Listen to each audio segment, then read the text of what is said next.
Hi friends, welcome to the Unit 2 Day 9 video. This one's over the difference quotient. The difference quotient is what segues this course into calculus, as I mentioned in the last video. I do want to remind you that this is not calculus. We're not getting into calculus ideas in full, but this is kind of the introduction. So those of you moving on to calculus at some point, you'll recall this and you'll be like, yeah, I remember doing something like that. The difference quotient is defined as, and then we say f of x plus h minus f of x all over h. A lot of students get really confused with what this difference quotient is and what its purpose is. Its main purpose is to just find a rate of change along an interval. So rate of change along an interval.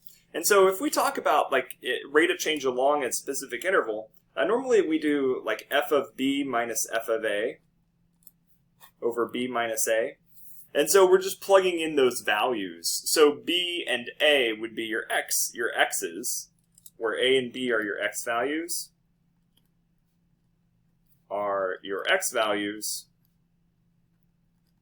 and then your f of b minus f of a, that's really what's going on in terms of your y values. So f of b and your f of a, those are what you obtain when you plug in a and b. So this is along a specific interval. This is along just the graph in general. When we talk about h, we're talking about just some constant. H represents just some value, some number that we're trying to measure along the graph. The difference quotient allows us to see this in a very, very abstract way, but then we can use that abstract way to develop conclusions. So here, for number 7, it says find the value of the difference quotient for the functions below. 7 says f of x equals negative 2x plus 1. What I want to do is also find f of x plus h before I go back to this formula and plug it in. Now the way that you find f of x plus h, you go back to your original f of x function, and wherever you see an x, you're going to just plug in or substitute an x plus h. So this is negative 2 parentheses x plus h plus 1. These two components are the biggest components to this part here. So when I rewrite out my equation, f of x plus h minus f of x all over h, it's a little bit easier because I can just look at what we have up here. So I have f of x plus h is, so I'm now substituting or plugging these values into this formula to find the difference quotient. So negative 2 times x plus h and then plus 1. And then here I have minus, and then I'm going to subtract off all of f of x. Now f of x has a couple terms, so we need to put this part in parentheses. So negative 2x plus 1, close parentheses, and this is going to be all over h. So if you look, all I did in this particular step, I rewrote out my formula from above, and then I put in this piece here, so f of 2x plus h, f of 2x plus h, and the f of x part here. So this part comes from this blue part here.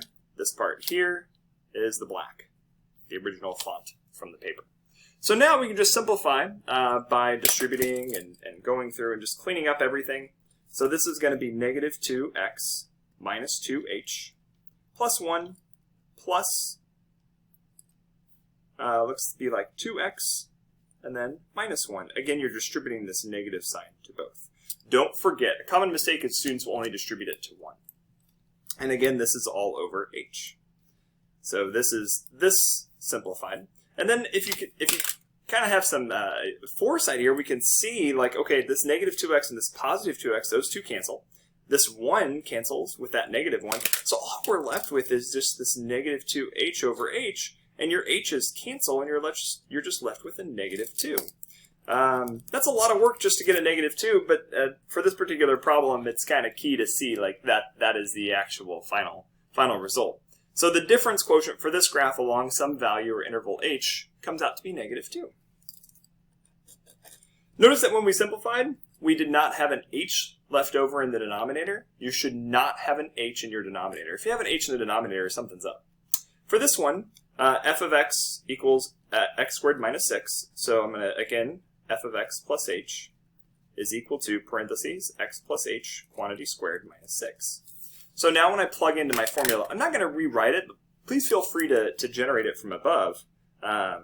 So I have f of x plus h, so that's going to be the x plus h quantity squared minus 6, minus parentheses, again, parentheses because we're going to now substitute or plug in these f of x values. So this is x squared minus 6 all over h. So now we need to simplify this part here, so I'm going to multiply out that quadratic, x plus h times x plus h. I'm going to do it off to the side here just so you can see it. So this is going to be x squared, xh, and h squared. So this final part for this multiplied out gives me x squared plus 2xh plus h squared minus 6 minus x squared, and then plus 6. This is all over h as well. So now if I simplify through here, my x squared minus x squareds are going to cancel. My minus 6 and plus 6 cancels, and then I'm left with, looks like 2xh plus h squared all over h. So here I have 2xh plus h squared all over h. So I can factor out or divide an h from both of these terms, so I'm left with 2x plus h. Notice again, I do not have an h in the denominator. Now it gets a little bit tricky because now we're adding on some additional values. An x appears twice now. So we have 2x squared minus 3x. So again, the difference quotient, we're going to find the f of x plus h first. That's going to help us just setting this up. That's going to be 2 times parentheses x plus h quantity squared minus 3 times x plus h. So now when I substitute or plug in, I do have a bit. So I want to be careful I don't lose it all. So I have this part here. So that's going to be 2 times parentheses x plus h quantity squared minus 3 times x plus h. And this is minus, again, my numerator, my f of x, excuse me, is going to be 2x squared minus 3x. And this is all over h. I already know what x plus h squared, I found that earlier, so I'm just going to distribute 2 to those values. So this is 2x squared plus 4xh plus 2h squared. Again, we found x plus h squared earlier. I'm just distributing the 2 to these values here. Then I have minus 3x minus 3h. And then that's going to be minus 2x squared, excuse me. Minus 2x squared. And then plus 3x. And this value is all over h.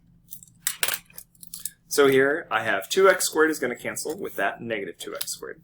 I have negative 3x canceling with that 3x. So I'm left with 4xh plus 2h squared minus 3h all over h. So I have equals 4xh plus 2h squared minus 3h all over h. All of these values can be divisible by h, and you should have that. When you get to this point, you should see that you have an h in each of these values. When you divide that, you have 4x plus 2h minus 3, and that is your difference quotient. Number 10, this one brings in now a plus 4. It's very similar to the last one, except now that we have this plus 4 to contend with. So again, we're going to find the f of x plus h first. Again, h is just some interval that we're finding along here. Graphically, this shows just the rate of change along a particular interval on the graph. Negative 2 times x plus h plus 4. So now when I plug this all in, I'm going to have 3 times parentheses x plus h quantity squared minus 2 times x plus h plus 4, and then that again is all over h. Again, I'm plugging in using my formula from above. And then I forgot. I need to also put in minus, and then 3x squared minus 2x plus 4. There we go. Again, this is from the interval. This is from the f of x plus h is this part here, minus f of x, that part there. So then I'm going to have 3x squared plus 6xh plus 3h squared minus 2x minus 2. I thought something was up. So this parenthesis, I had the closed parenthesis in the wrong spot. It's just x plus h in parenthesis. There we go. Minus 2h plus 4, and then minus 3x squared plus 2x, and then minus 4. And again, all over h. All right. Lot cancels. This 3x squared cancels.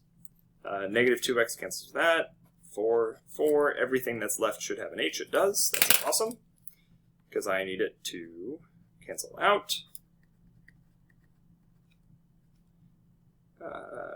And by cancel in this case, we mean that everything goes in, h cancels that with all the other h's to become 1. So we're left with 6x plus 3h, and then minus 2. There we go. Thank you for joining me for Chapter 2. I hope you have a wonderful day, and I will see you later. Bye, friends.